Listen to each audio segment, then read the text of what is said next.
oo maxaa u dooran weysay Pfizer iyo Moderna iyo Johnson oo mardhow asagana naftiisa la ansixiyay weel horta aniga waa lay kaalmeynaya codsiga markaan bilaabaynay iyo wada hadalka waxaana loo soo bandhigay Pfizer Moderna iyo AstraZeneca Oxford kan hadda anaga aan qaadanay oo aan rajeynaa idinkan inaa wada qaadatiin AstraZeneca Oxford waxaan ku dooranay waa talaalka ilmaheena aan talaalno hadda aan ku hayno cold chain-ka xamar jajab meel walbana lagu hayn karo waxaa lagu hayaa +2 ilaa iyo +8 degrees Pfizer aad u qaali u yahay midda kale -70 degrees lagu hayaa magaalada -70 degrees meel lagu hayn karo ma jirtaa iskaba dhaaf in diyaarad la saaro Jubbaland la geeyo Gada la geeyo Hirshabelle la geeyo Garowe la geeyo ma aha meelaas sodomeeya xarun caafimaad degmooyina la sii geynaa oo noo yaala cold chain-kii ilmaha lagu talaalay taasaa horta nagu qasabtay inaan qaadano marka labaad annaga waxaan rabnaa waxaana la siinaa inaan dadka dhan wada gaarsiino hadda talaalka waxaa ka taagan xoogaa muran dad walwal yar ma aha idinka iyo dadka banaanka laakiin shaqaalihii caafimaadka loogu talagalay naftirkeeda in la siiya qaarkood weli aanan qanacsanayn oon rabnaa hadda inaan ku qasabno isbitaalada weliba isbitaalada dawladdan ka adagnahay inaan dhahno miimaanays ma soo shaqogelaysid dadaan kugu bedelaynaa haddii kaleeto waa inaad qaadata sababta marka horeeto wax shartooda aan ka waswasayna ummadda uma qaadileen ummadda u dadaalnay oo aan u raadinay oo aan u baryo tagnawa sababta aan isugu bilaabayna waxaa waaye in ummadeenna aan tuso bilaa calaykum ma aqbalaayo mana samaynayo hooyaan ahay amba inaan noolaado oo cunugtayda aan korsadaan rabaayo waxaanan aniga qaadayn cidna uma qaadayo laakiin ogaada waxaa laga soo maray baryo aan caadi ahayn waxay ahayd 1,224,000 inay imaado all of a sudden waxaa laygu yiri waxaa imaanaysa 300,000 qaybiya UNICEF logisticada qaadaysa logisticada xataa waa nalga bixinayo ogaada safiirka Chinese-ka ma ku soo raran soo soo raran kartaa ma ii soo rarana ma raran kara ii soo rar ma u baahan tahay cirbadahan soo raaciya marka xishoonayo waa lay kaalmeynaa waa baahanahay sababtoo ah waxa aan rabnay inaan badbaadiyo ka weyn inaan badbaadino waa badanna talaalkii waa la keenay maamul goboleedyada waa la qaybiyay qaybta maamul goboleed kasta asaas soo qaybiyay asaas soo sheegay waxa la talaalayana dadkoo dhan ma wada aha 20% maadaama ay tahay population doorasho waxaana la siiyay inaan kala hormarino oo shaqaalaha caafimaadka macallimiinta booliiska dadka waayeel dadka front line idinka naftirkiin front line atiin waa rabi lahaa inaad naga kaalmaysiin inaad mararka qaarkood imaadaan aad ku hormartaan dadka nugul oo idinku jira inay imaadaan qaataan shacabka ay tusaan sababtoo qof walba wuxuu ku xiran yahay dad badan oo dhageysanaya taas waxa waa shaqo weyn nala qabanay intii imaaday oo runtii codad noo duubtayna aad iyo aad ugu mahadcelinaya maamul goboleedyada iyaga soo qoray iyagoo ku saleynayo inta ay talaali karaan annaga ma qorin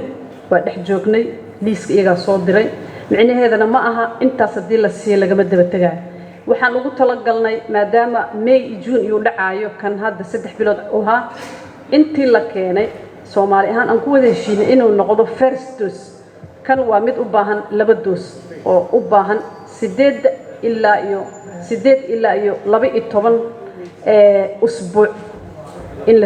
talaalka labaad la qaato annaga hadda waa wada talaalayna waxaan rajeynaa intaas Chinese inuu imaado Chinese intiisa kan 100,000 uu qabto wadamada carabtu waa u cidirsaday wadamada Islamic Conference Organization of Islamic Conference waa u cidirsaday طبعا xafiiska ra'iisul wasaarahana ka codsan doona intii la gaari karo oo sida Turkiga iyo kale iyagana cod dheer in lagu gaarsiyo in talaalka la keeno la duro يعني laga hortago talaalkaas haddii xataa ay dhacdo qofka in cudurka uu ku dhaco la qadar Allah waa wax u qabanaya sida hergab oo kale sida naloo sheego qubaraa ka shaqaysay waxaan nasiib u leenahay laba nin oo Soomaali ah oo qubaraa ah oo dadkaas la shaqeeyay oo si fiican u yaqaan inaan engage gareeyo saaxiibanahay ay nagala shaqeynayeen 3 bilood waxaan annaga kaliya go'aan gaarnay ma aha waxaan aad ugu taxadirnay waay waxaan annaga soo istaagnay oo aan life isugu durnay waxa waa inaan dadka ka qancino in la qaadashada ay tahay wax muhiim ka hortagga wuxuu ka fiican yahay gadaalka orodka iyo daaweyska magaaladan allah ilaahay ma dhaho halkii qof afar uu sii qaadsiina afarta mid hadduu afar sii qaadsiin milyan waxay tagaysaa inay waqti aad u yar isbitaaladeenana waa aragnay annaga martiini ma cidna ma celin karin kayska ugu daran waxaan aragnay intaan qofka la dejin emergency inuu ku dhintay waxaan aragnay ICU-da markii la gelinayo qof maid in loo keeno isbitaalada private-ka aan lahayn waa idin baryaynaa haddii aad aragtaan qofka aad qabataan calaamadii haddaa ka dareentaan annaga u imaanayna ka qaadayna tijaabada hadduu positive yahay qofkii daawooyinka waa lala dadaalaya isbitaalkii ma dhahaynin martiini hal yimaado meel allaale rug caafimaad u tegi karo iyo takhtarku u tegi karo ha tago taas waxay taxadar in qofka haaya aan ku kaalmayno xitaa dharkii wixii la gashanayo aanan dayicin laakiin at least la isku dayo qofka in la badbaadiyo dad badan aan hayno waraaqahooda raajigooda sanbabadii aad u dilay sanbabada mar hadduu dilana qofka neefta ma qaadanayo si kastoo la yeelana ilaahay hadduu u qadaray waa dhimanaya marka dadaalka ilaahana faray waa muhiim inaan dadaalno aan ugu talagalnay annagana in ma aragtay wacyigelintaas kor aan u qaadno laakiin waa wax loo baahan yahay bulshadoo dhan wasaaradda caafimaadka meeshaas hadday soo istaagta galab walba wax ay sheegto waa caadaysanayaan laakiin bulshadoo dhan markay kacdo waxaa jiraya walwal zaa'id ah waxaa jiraya taxadar zaa'id ah haddaan annaga kala dheeraano annaga hadday gacmo dhaqeenna bato haddii annaga aan shirarka yarayno waana lagu dayanaya ani waa ku faraxsanaa in la yidhaaho kommentiyada aan maqlaay markaan isduray wasiiradda hadday sii noolaato 7 beri anna waa istalaala waa ku faraxsanahay sababtoo alxamdulillah tijaabo way soo ma diyaar ahay waa istijaabiye adiga qaado laakiin marka idinka naga kaalmeey haddii ay wax su'aalo jiraan gudoomiye mar raba hadalka inaan ku dheeraado warbixinta intaas aan siinaa laakiin xamar uu ka yaraaday gobolka banaadir micnaheeda ma aha cudurka waa dhamaaday Soomaaliland aad u haya Puntland waa galay